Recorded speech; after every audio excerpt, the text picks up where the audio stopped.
là, il faut qu'on se réveille.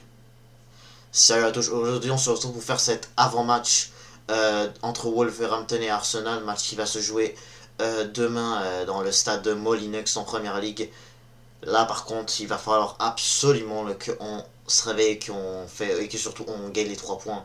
Parce que là déjà, attention au match qu'on va avoir prochainement. T'as Manchester City week-end prochain et tout. T'auras bien sûr Girona en LDC qu'il faudra absolument qu'on s'impose. Mais en tout cas, le plus important c'est que surtout on gagne ce match. Avant de commencer à parler de ce match, n'hésitez pas à vous abonner. Liker, commenter, ça va faire toujours un très grand plaisir de vous avoir dans mes vidéos. Alors d'abord, jeudi, il faut qu'on se réveille. Je sais que là on s'est bien réveillé en battant le Dynamo Zagreb en LDC, mais là par contre le plus important c'est que là maintenant on se réveille dans cette PL. Parce que là, vraiment tu ne peux pas juste vraiment continuer de faire des matchs nuls comme on l'a fait cette saison. On en a fait beaucoup des matchs nuls, faut le dire, hein. 1-1 contre Fulham, 0-0 contre Everton, 2-2 contre Liverpool, 2-2 contre Man City, 1-1 contre Chelsea, maintenant 2-2 contre Aston Villa, 1-1 contre Brighton 2 fois.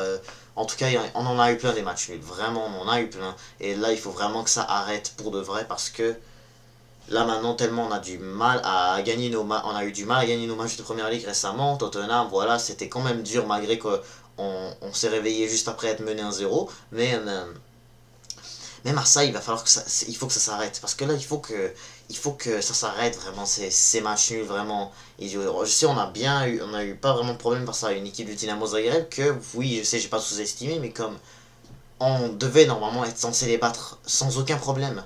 Et voilà, et c'est ça ce qu'on a vu. Donc, et même à ça, là, le but, c'est que vraiment aussi, c'est que là maintenant, on affronte une équipe de Wolverhampton qui est surtout vraiment qui ne fait pas une saison exceptionnelle. Je sais, ils ont battu Man United récemment, ils ont fait match nul avec Tottenham récemment, mais en tout cas, week-end passé, ils ont perdu contre Chelsea. Et bien sûr, voilà, ils ont perdu contre plein d'autres équipes. Voilà, contre Man City, ils étaient pas loin de leur mettre un point, mais à la fin, il y a John Stones qui leur a mis un but. Bien sûr, Liverpool aussi, ils ont gagné 2-1 à l'extérieur. Liverpool aussi leur ont mis 2-1, si je me rappelle bien, parce que je parle surtout des matchs où est-ce qu'on s'est déplacé, où est-ce que vraiment les équipes se sont déplacées à l'extérieur. Liverpool ont eu un peu de mal aussi, mais ils ont gagné grâce à un penalty. Puis bien sûr, voilà, Chelsea leur ont mis 6-2 au début de la saison. Puis bien sûr, le premier match de la saison, c'était le premier match de la saison. Nous, les Gunners, on leur a mis 2-0. Dans le premier match de la saison, lorsque vraiment on avait toute notre équipe, tout commençait vraiment bien, jusqu'à vraiment à ce qu'on perd Odegaard, qu'on perd Salib, qu'on a eu surtout beaucoup de cartons rouges, voilà et tout. Mais au début de la saison, vraiment, on n'avait aucun problème dans le début de saison.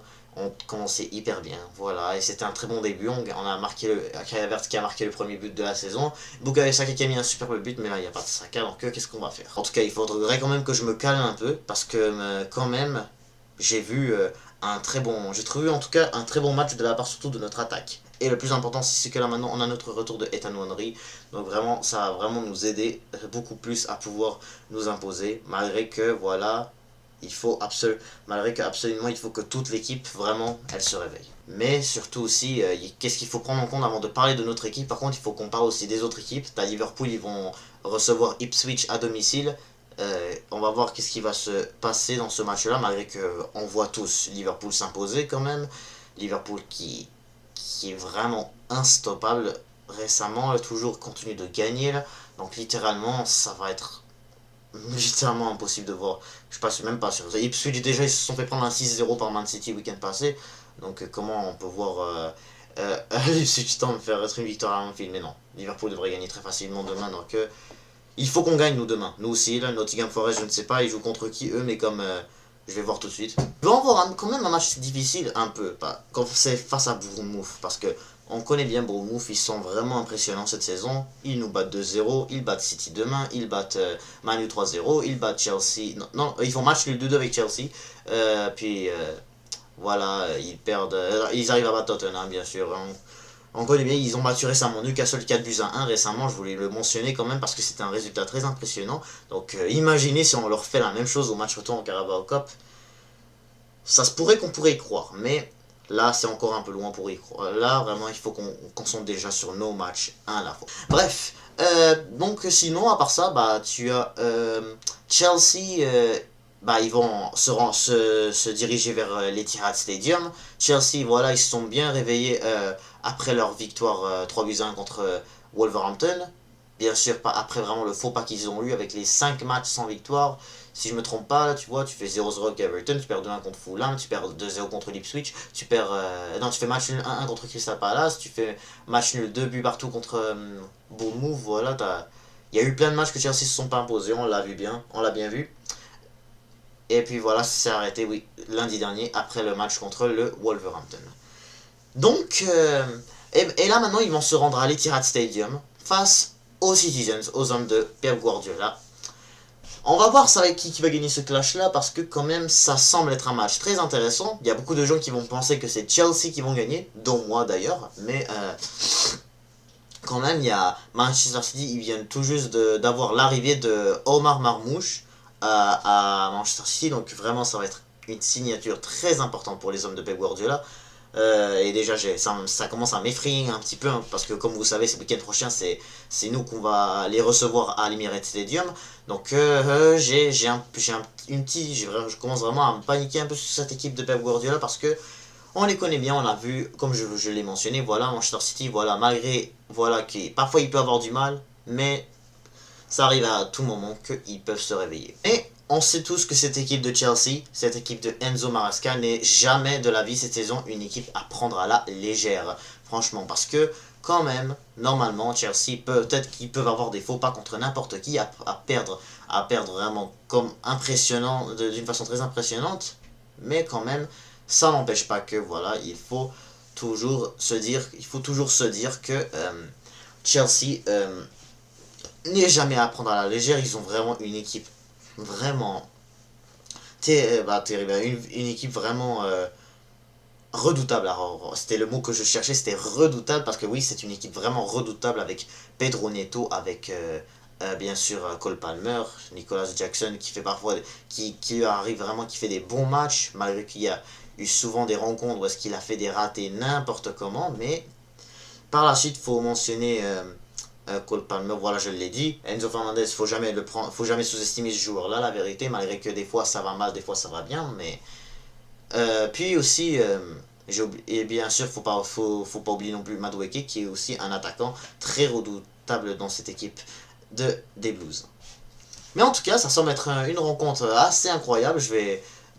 Littéralement, je vais aller avec un match nul, un but partout, voilà. Donc, au cas où vraiment City se réveille pour de vrai. Mais sinon, ben, si on regarde vraiment la forme des deux équipes, ben, peut-être que je verrai peut-être une victoire de 2-1 pour Chelsea, malgré que ça va être à l'Etihad Stadium. On se souvient au début de la saison, City leur ont mis 2-0 le premier match. Mais on sait jamais. Donc dans ce match-là, je vois vraiment les choses aller de différentes manières. C'est un match qui va être difficile, c'est un match qui est très difficile à prédire. Donc là maintenant c'est parti, on peut discuter de l'équipe. Donc dans les buts, bah, ça va être David Raya comme d'habitude. Même si que récemment, voilà, les matchs qu'on a pu avoir, voilà, sont souvent comme assez tranquilles. Parfois sur les matchs, bien sûr qu'on s'impose, parce que si je parle des matchs qu'on s'impose pas, souvent, ben, il n'y a pas, souvent, voilà, on va pas vraiment comme euh, dire que, on va pas vraiment surtout dire que c'est une équipe comme exemple, si je peux prendre l'exemple de Aston Villa, le match contre Aston Villa, voilà, le problème, voilà, c'était surtout vraiment le fait, c'était vraiment surtout vraiment les centres parce que vraiment les deux buts qu'on s'est fait prendre de la part de cette équipe de Unai Emery, c'est en fait, voilà, des deux centres en fait, voilà. Donc faudrait vraiment cette fois-ci faire attention aux centres qu'on se fait prendre par cette équipe de Wolverhampton.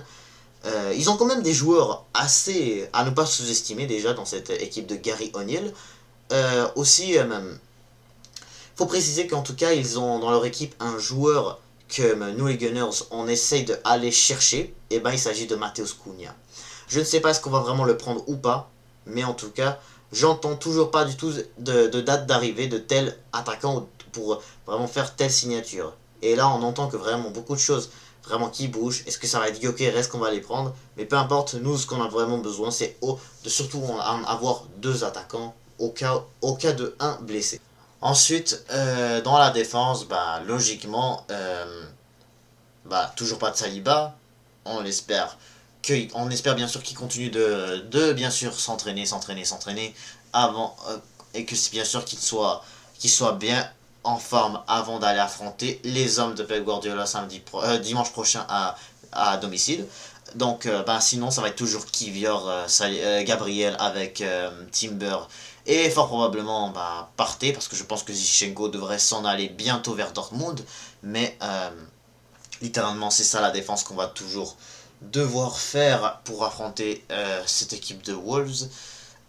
J'espère qu'on va avoir surtout un très bon match de la part de Kivior, parce que quand même, Dynamo Zagreb, c'est vraiment pas une équipe qu'on doit vraiment mettre en valeur la performance de certains, mais il faut surtout voir ça, en tout cas en première ligue, dans des matchs de première ligue surtout, où est-ce que vraiment, très rarement, on voit parfois ces joueurs-là qu'on a actuellement de disponibles être en top forme. On verra ça demain, on espère. En milieu de terrain, en tout cas, on va avoir bien sûr Declan Rice avec Jorginho. Peut-être que je peux recommencer à lui faire confiance un petit peu après le match que j'ai vu de sa part contre le Dynamo Zagreb, avec bien sûr Martin Odegaard. Très bon match, donc j'espère qu'il garde cette top forme avant l'arrivée de Bukayo Saka pour que voilà le duo Bukayo Saka-Odegaard revient. Mais par la suite, en tout cas, pour Declan Rice, en tout cas, j'espère que vraiment le duo Jorginho-Declan Rice va se remettre en top forme, parce que surtout va redevenir un très bon duo, parce que voilà, maintenant Jorginho, des fois c'est vraiment pas toujours, il est pas toujours si top comme ça. Très rarement que je vois Jorginho faire des très bons matchs. La dernière fois que j'ai vu Jorginho faire un bon match, là, si je me trompe pas, c'était la dernière fois, c'était il y a à peine un an qu'on a battu Liverpool à domicile à l'Emirates Stadium 3-1 la saison dernière. J'ai vraiment bien aimé le match de Jorginho cette journée-là, mais même littéralement Jorginho, sûr qu'on lui donne pas beaucoup de chance, donc certainement je peux pas vraiment dire que c'est totalement sans problème à lui, mais en tout cas, je donnerais bien une belle chance à Jorginho si c'est pour refaire un bon match comme il l'a fait face au Dynamo, avec le duo Declan Rice, qui lui aussi, voilà, il a marqué un superbe but contre le Dynamo Zagreb. Donc lui, je lui donne littéralement une très bonne chance. Et Odegaard, bien sûr, qui met le troisième. Donc vraiment, j'espère que cette forme reste la même. Et pour finir avec l'attaque, on n'aura pas le choix de faire affaire avec Havertz, Martinelli et Leandro Trossard. Si c'est pas lui, ça va être Raheem Sterling. En tout cas, il faut dire que Martinelli a fait un très bon match contre Dynamo Zagreb. Et Trossard, lui, après les deux matchs qu'il a réalisés en première ligue, en tout cas, j'espère qu'il va pouvoir reprendre cette forme-là. Et après la très belle passe dès qu'il a fait à Havertz contre Aston Villa, il a fait une superbe frappe contre Tottenham. Donc vraiment, je préfère plus lui donner une chance, parce que Sterling, il réalise vraiment pas grand-chose, lui, littéralement. Donc vraiment, moi je donne toujours Martinelli. Malgré que Martinelli à droite, c'est vraiment pas bon. Il y a plusieurs idées d'attaque maintenant que juste Bukayo Saka n'est pas là. Mais sinon, comme d'habitude, si on peut le faire jouer dès le début, Ethan Nwaneri. Donc lui, littéralement, je lui donne vraiment une bonne chance. J'espère qu'il va vraiment pouvoir réaliser un très bon match à son retour. J'espère qu'il va pouvoir vraiment, encore une fois, nous changer les matchs lorsque vraiment on a du mal. Donc vraiment, je fais confiance à notre futur Starboy. Donc littéralement, je vais être confiant en tout cas. Encore une fois, je sens que vraiment l'équipe va tranquillement, je vais rester calme encore une fois, l'équipe va littéralement commencer à reprendre les victoires, Inch'Allah, je l'espère.